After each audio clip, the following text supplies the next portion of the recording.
All right, I'm deeply passionate about this. And in order to refute this point that the prophets and messengers of God are infallible, protected from sin, or are as masum, which means pure, as angels, I'm going to actually just read directly from the Quran.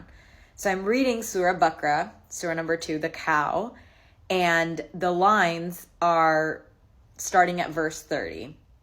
And the scene takes place in the heavens. When your Lord said to the angels, I will place a deputy on earth, they said, will you put there one who will cause trouble there and shed blood?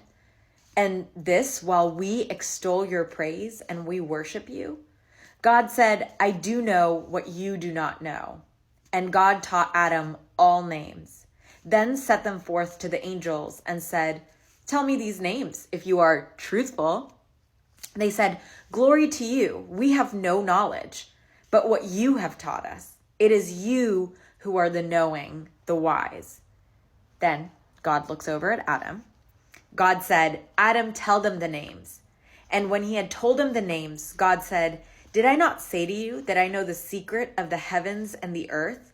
And I know what you reveal and what you have been hiding? And when we told the angels to bow to Adam, they bowed, except Iblis, the one who despaired, scoffed, or doubted. He refused, showing arrogance, and he was a scoffer. Okay, I'm going to stop right there. And the reason I'm stopping right there is because, let's think about this for a second. Angels are supposedly perfect. All they do is they worship God day and night. But all they know is what God has told them, right? They're only aware of what God has made them aware of. Adam, on the other hand, has the potential to spread corruption and shed blood, as stated in the Quran. Adam is clearly fallible and can make mistakes. That is then illustrated through the story where Adam and Eve eat from the forbidden tree, right? And yet, God is merciful and forgiving. And not only that, but Adam is superior to angels in God's eyes. Adam is more dear to God's heart than angels are. A being that has the potential to make mistakes is more dear to God. A being that has knowledge, intuitive, divine knowledge given by God, is more dear to Allah than angels that are perfect and all they do is worship God all day and all night. Let's just think about that for a second. God is literally saying that humanity is infallible. And by the way, you can obviously take this to mean literal prophet Adam being the first man and his literal wife.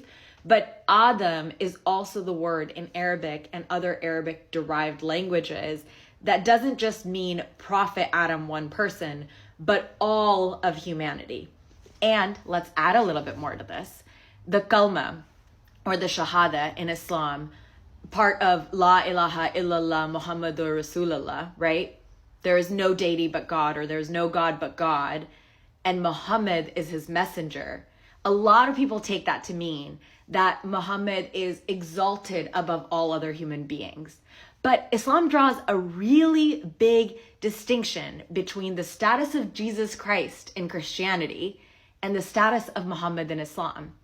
I would argue that the reason that we repeat over and over every time we affirm the oneness of God, that Muhammad is a messenger, is because what we are saying is Muhammad is just a messenger. Muhammad is just a man.